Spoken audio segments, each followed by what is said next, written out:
Now, as I keep saying, Don, there's a million ways to enjoy this game, and everyone finds a different way.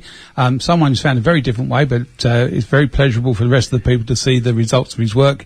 Is Andrew Howe. Andrew, good morning. How are you? Good, thank you, boys. How are you today? Good, thank you. We're cooking over here, Andrew. 40 degrees is being expected in Perth, so it's beach weather. Lucky you. Yeah. And statistically speaking, could be the hottest day we've ever had here in November. So yeah, there's no climate change. Don't worry about that. No, we're record breaking. It's not happening. So you work for the Australian Bureau of Statistics, so you're dealing with numbers all day, and then in your spare time you go home and you do the same thing for the Hyundai A-League. Yeah, you got it. Yep, stats by day, stats by night, yeah. Well, not just stats, because I believe you also have an interest in maps. Yeah. Let's say a bit of a numbers person, as you say. My day job, which is separate from the football stuff, is with the Bureau of Stats, where I'm a demographer. So I'm the personal part of the team responsible for calculating how many people live in the country and how many people live in each part of the country and how that changes over time, migration, births and deaths, analyse all that, and we come out with our official population numbers for the country. Yeah, been doing that for, close to 30 years now. And I love that work. But yeah, then as you've said, I'll go home after a day on the computer with the stats. I might say hello to the wife, and then I'll go get on the computer and do the same thing for Australian football, Australian soccer stats. So stats person with the FFA, so I help them out as their statistician, so like an honorary position there, and been doing that for over 20 years as well. For Federation, for media outlets, for a bit of fun as well. Delved out into writing a couple of books over the last couple of years. And so on. It's amazing to know. I mean, you make it sound so easy, but 19 years, that the consistency of that is phenomenal. You must be a wonderful person to have a quiz night with. Well, I guess the more you try to cram in your brain, the more jumbled it gets, and I do rely on the computer a lot more now. And yeah, it's a bit sad when I can't remember a match result from last night, but I can tell you that Adelaide City defeated Mooroolbark 10-3 on the 8th of September 1977. It's a problem we're all facing with the busy world that we've got, Andrew, so you're not alone, mate. Your move from Sydney, the Big Smoke, to what I call a city that's really a town, that in the early days, Adelaide, we used to call like Perth's little cousin, because we were, like similar cities. Perth and Adelaide have a similar sort of growth and vibe about them, and the pace is a lot slower, and it's you can live life and smell the roses. Have you found it that way in Adelaide? Oh, definitely. Yeah. Look, I still have a soft spot for Sydney. All my family are up there, and bigger city and more options, more things to take on, more soccer, more football. Yep. But Adelaide's been great. Been here for a bit over 20 years. In terms of a per head, I'd say football's probably stronger here in a sense.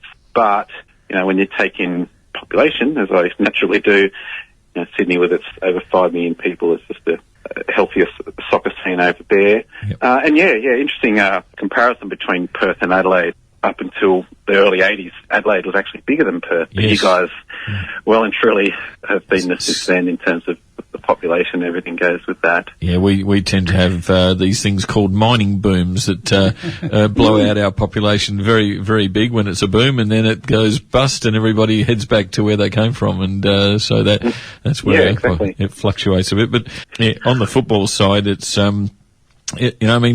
both states are very, very proud with their ethnic roots and the history of the game in Adelaide and Perth, and we always like to beat those eastern staters. Have you found that that's still very strong in Adelaide City?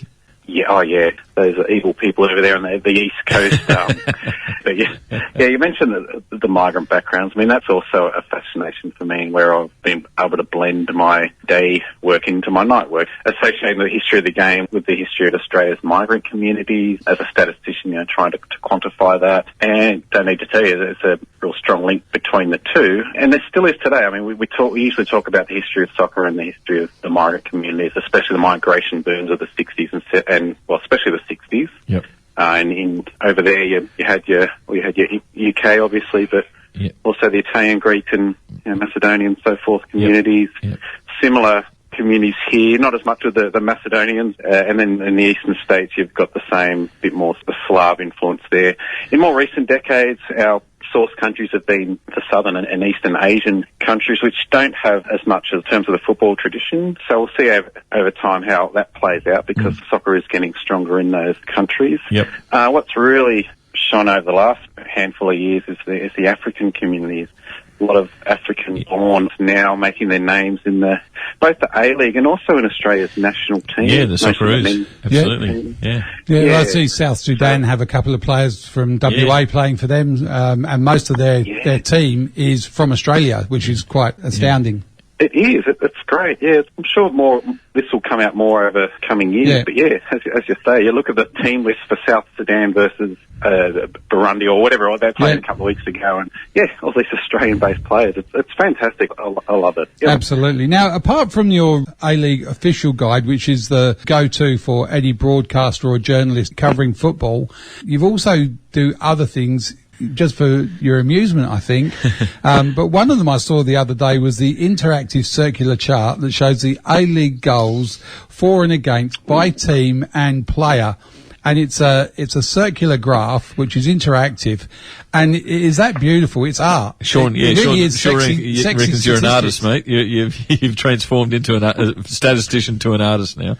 Yeah, no, that's good to hear that you're aware of that. Look, I like to try to visualise. You mentioned the maps before, and also other visualisations. It's one thing just to produce tables and vast facts and that sort of thing, but what I also like to do is experiment with the visualising, and that was I'm glad you appreciate there. And the maps are powerful. Maps are becoming more common in, you look through newspaper stories and how we visualise where things happen.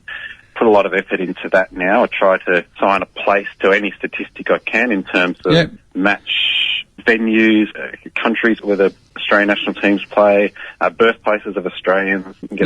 I did see a couple of the things where you tracked a couple of the Australian players across the world, where they played in internationals and where they played, and the origin of all the soccer players, so the different countries that were represented by players in the A-League. So there is a lot of work that you do in that area, and I suppose tying the maps together with the statistics really brings it alive. But it ties the data in and it makes it a visual entity, and that's what I liked about that circular graph. It was so easy to understand, but you went through all the other teams just because you wanted to see how all those figures change. And over the years, it's not just visually beautiful, but when you think about the amount of work that goes into that, it's just astounding.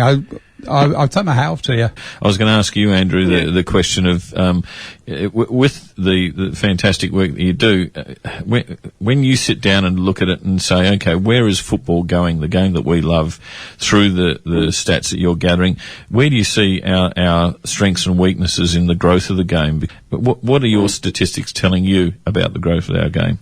To get a consistent set of metrics over the decades is difficult. I always point to crowds at top-tier games. So the National League started in 77. Perth came on board 20 years later. So we can look at average crowds at our National League games and see that they're way ahead of where they were in the NSL days. And, of course, there's peaks and troughs. So over the last 4 or 5 years, we're not quite as high as we were 5 or 6 years ago. But certainly, in terms of long-term perspective, can't argue there. And then I have spent a lot of time looking, just as I collect the stats, looking through newspapers, looking at the coverage of the game over the century, basically. And in terms of column inches, lots more today. And the mention of women's football, and the growth that we're seeing there with players and with the W League itself. So this week, the kick-off of the W League this week, we still haven't got crowd numbers anywhere near the men's league, but they are on the up. Got a great grand final crowd last year in Sydney. Unfortunately for Perth, you guys went down, but could be your year this year. Yeah, maybe not. And we're looking. It's an open year this year. With Sammy gone, of course. But today we've got the Matildas taking on Chile, which is looking to be an Australian crowd record for a one-off game for the Matildas. Hopefully get over 20,000 there at Parramatta in Sydney. And whilst we talk about the future direction of the game, I think part of the thing that you've been very much involved is the history of the game, because you're very Quayle mentioned 2 books you've written. One was the Encyclopedia of the Socceroos, and the other one was the Encyclopedia of the Matildas. And you do a power of work in protecting the statistics and the history of our game as well. Yeah, that was a new venture. So yeah, look, I've always been a numbers person, but I sat down and actually wrote 200,000 words for the Encyclopedia of Socceroos. Came out last year, almost sold out. Still a few issues available. If you just Google Encyclopedia of Socceroos, you'll find it there. And for words and a number summary of every player who's played for the men's national team since 1922. So that was a really good experience. Launching the book was a real adventure for myself, going around various cities. Unfortunately, we couldn't make it to Perth. But yeah, that was great. And yeah, we'll update that in future years, perhaps around the World Cup, the Men's World Cup cycle, Encyclopedia Socceroos. And then this year the Encyclopedia of Matildas came out. So I teamed up with Greg Werner from Sydney, and that's got a lot of love as well. We sold out of the Encyclopedia of Matildas. Yeah. 200 pages, 150,000 words, covering every player who's played for the women's national team. And WA Perth players had a big role in the first 2 or 3 years of the Matildas 40 years ago. Yeah, the bulk of that first team in 1977 were almost half of those players were from Perth. So you got a proud record over there in terms of the women's team. And you're also involved in the FFA Heritage Subcommittee, which is chaired by Renee Nagato, and there's some very good names on there, people like Ian Sison, Simon Hill, Benita Mercedes, and again, you're doing a terrific job of protecting the history of the game. I know Ian's been very big on the game pre-war. I'm talking about the Great War, the First World War, and a great historian. It's great that they've involved you in there from a statistical point as well. Thanks. Yeah, it's in its early days, so it's good to have that formal recognition and appreciation by the governing body that they're putting resource into the history. It's a big thing to cover, and everyone wants to do things slightly differently. So we've got to coordinate an approach here. We'd all love to see a museum in terms of a physical building, but the logistics of that is just a huge thing to contemplate. So we're looking for potentially that way, but other ways to celebrate and to tell the story of Australia's football history. And we like to think we know our history, but others don't know about our history. We've just got to get it out there. And it's like a brains trust, Australia-wide brains trust. We've had the same thing here with the Hall of Fame. Well, here we've got Richard Kreider, Richard's a fantastic historian who understands West Australian football intimately, and he's written some great books. And so if we had all the intelligence network of our football community Australia-wide pooled, we might then be able to get some impact into these sorts of things where we get missed out. Well, if every state had a Hall of Fame group and committee in history as strong as Perth's one, we've been a lot stronger state. What you guys over there do in terms of your annual Hall of Fame and the work that goes into that's by far the most of any state of the country. And the recognition they give is fantastic. But I think it's great, the FFA Heritage Subcommittee is promoting football's valuable cultural, social, economic and historical significance. So, I mean, that gives the game credibility, and it's good to see that the FFA are recognising we have to do something about this. Yeah, and you mentioned Richard Kreider there. Historians just build upon the work of other historians, and in terms of books with volume, his Paddocks to Pictures is the most voluminous soccer history work in this country in terms of the words and the stats. So, I'm holding him hand now. It's just amazing piece of work there from Richard. Yeah, huge job, and we're very proud of him being a Perth boy. So that's great. Yeah, no, look, Andrew, it's been great talking to you. Yep. Really appreciate the work that you do. Underpins a lot of the stuff that we hear on the radio, read in the papers, and listen to when we listen to the broadcasters. And I imagine that when they're doing the game today against Chile, they'll have your Encyclopedia of the Matildas right next to them whilst they're doing the call. So you are an intrinsic part of this game, and thank you for what you do. Thank you very much for your time, Andrew. Yeah. Thanks, Andrew. No worries. Thanks for having me. Nice chatting to you. Bye. Bye.